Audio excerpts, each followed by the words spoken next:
Olá pessoal, sejam bem-vindos a essa aula de abdômen agudo obstrutivo. Meu nome é Fabiano Dieter e essa aula eu dedico aos revalidandos, a quem vai prestar a prova teórica do Revalida. Essa aula eu produzo a partir dos meus resumos que eu produzi e estudei copiosamente, não é? E para aprovar, e eu tive a minha aprovação. Então, eu quero compartilhar esse resumo com vocês, essa aula. Espero que vocês gostem, ok? Bom, vamos lá. O que nós vamos aprender nessa aula? Qual é a apresentação da aula? Nós vamos aprender aqui quadro clínico, etiologia, conduta e tratamento e o refinamento do raciocínio para a resolução de perguntas do INEP.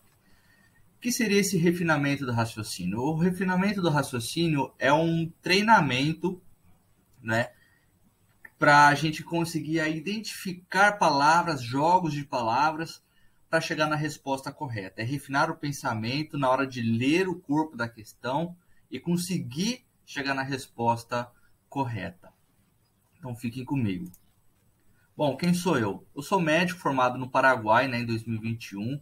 Vim para o Paraguai com o sonho de ser médico, me dediquei ao máximo durante esses longos 6 anos de faculdade, fui instrutor de anatomia descritiva e topográfica e assistente de farmacologia clínica. E assim como você foi embora do Brasil, foi para a Argentina, para o Paraguai, para a Bolívia ou tantos outros países, né, com o sonho de ser médico e agora quer revalidar o seu diploma no Brasil, eu sei o que você está passando, eu já passei por isso, o estresse, a ansiedade, a incerteza da aprovação. Então, vamos lá.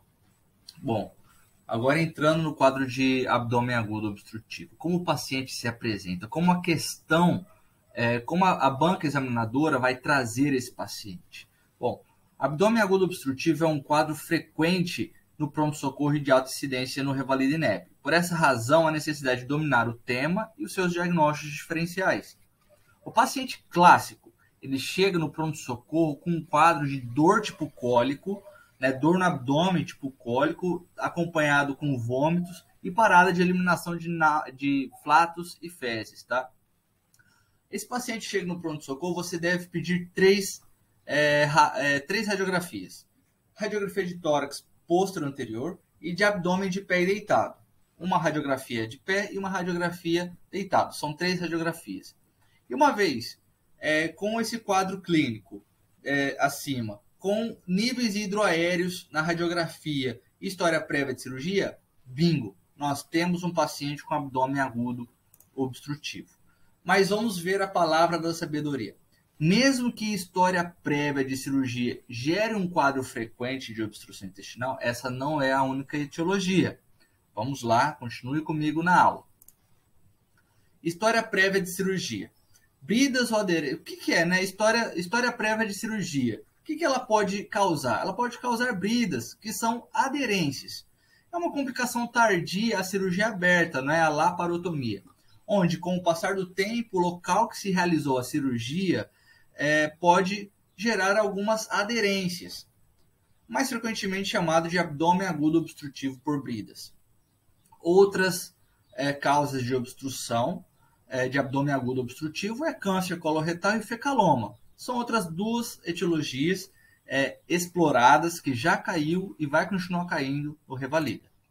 Vamos falar agora, nós já falamos um pouquinho do abdômen agudo obstrutivo por bridas, tá? Já vamos falar sobre o tratamento e agora vamos abordar um pouquinho o câncer coloretal e o seu tratamento também. Câncer coloretal é a causa mais comum de obstrução intestinal baixa. Um paciente idoso com alteração dos hábitos intestinais, perda de peso, tem uma forte hipótese de que seja um paciente com câncer coloretal. Ele pode apresentar mais 2 sintomas. Ele pode apresentar também sangramento retal, ele pode procurar o pronto-socorro por um quadro de hemorragia digestiva baixa, né? Eu tenho uma aula sobre hemorragia digestiva alta, eu vou deixar o link aqui em cima ou na descrição, tá? E esse paciente, além do sangramento retal, ele também pode apresentar fezes em fita, tá bom? O paciente com essas características é um forte candidato, a gente tem uma forte hipótese diagnóstica de câncer coloretal. É assim que a prova traz esse paciente. Vamos ver as radiografias, um rápido repasse sobre radiografia de abdômen. Aqui na esquerda, nós temos aqui então uma obstrução baixa. Qual que é o principal sintoma, o principal sinal na radiografia que nós sabemos que é uma obstrução baixa? Essa distensão periférica. Você pode ver que o abdômen, o intestino, ele está assim, ele tá distendido assim nas periferias. A periferia é o intestino grosso, não é? Porque ele faz assim no nosso abdômen. Pode ver, ele está um pouco desalinhado e tudo, mas pode ver que a distensão, o acúmulo de gás, ele é na periferia. Já aqui na direita, na obstrução baixa, nós temos o sinal de empilhamento de moedas. Repara que aqui nós temos então a obstrução do intestino delgado. Pode ver que nós vemos o intestino delgado mais nessa posição, tá? E o sinal de empilhamento de moedas, pode ver que ele todo assim, ó, parece moedas empilhadas. Esse é o sinal do empilhamento de moedas. Tem outro sinal clássico também, que é o sinal da escada. Eu vou produzir um curso sobre interpretação de raio-x para o Revalida INEP. Raio-x de tórax, de abdômen, pediátrico, em ortopedia. Então, me segue nas minhas redes sociais, se inscreve aqui no canal do YouTube, tá? Para vocês receberem essa informação em primeira mão, porque as vagas sempre são limitadas. Então, aqui, obstrução baixa e obstrução alta. Se ficar alguma dúvida, faça a pergunta aqui na descrição do vídeo. Bom, conduta e tratamento da obstrução intestinal por bridas, né? Do abdômen agudo obstrutivo por bridas. A medida inclui, você vai internar esse paciente, você vai fazer acesso venoso, hidratação parenteral, analgesia, o paciente está com dor tipo cólico, tá? Você vai fazer uma analgesia no paciente, você vai colocar a sonda nasogástrica para descompressão e uma possível desobstrução, para que o paciente, o intestino dele, volte a funcionar normalmente. Essa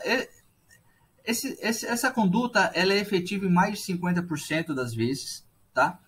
Mas se em 48, 72 horas não resolver o quadro, deve-se então encaminhar o paciente para o centro cirúrgico, deve-se chamar o cirurgião para uma interconsulta e deve ser realizado então a adesiólise, que é desfazer as bridas, desfazer as aderências, tá?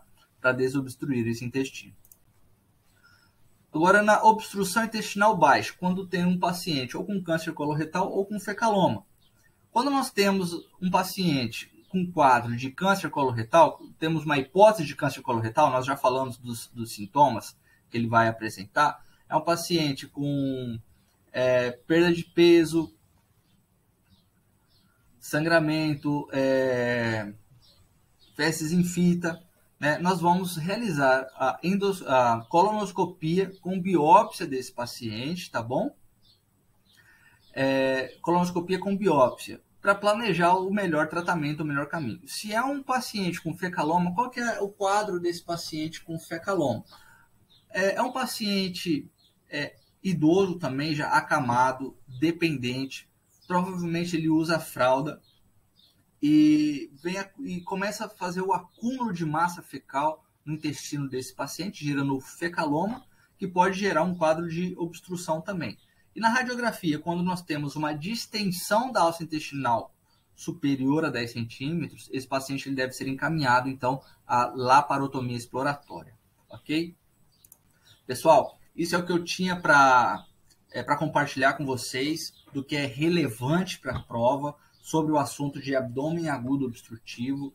Não foi assim uma aula sobre abdômen agudo obstrutivo, mas sim sobre uma aula focada com relevância para a resolução de questões. O refinamento do raciocínio para a resolução de questões do INEP, ele é um treinamento, não tem como fazer num vídeo rápido, curto, né? Ele é um treinamento mais longo. Para isso eu tenho a mentoria, né? O doutor aprovado, mentoria para o Revalida, né? Onde eu monto grupos pequenos para a gente estar fazendo resoluções de questões, identificando palavras, grupos de palavras, estrutura do caso clínico, para refinar o pensamento e chegar na resposta correta. Se você tem alguma pergunta ou você quer saber mais informações, também para receber notícias dos próximos vídeos, né, me siga nas minhas redes sociais, Doutor Aprovado no Instagram, no YouTube é RevalidaFlix, e o meu contato do WhatsApp, se você quer entrar em contato, tirar alguma dúvida. É RevalidaFlix, aulas curtas que aprovam. Até já!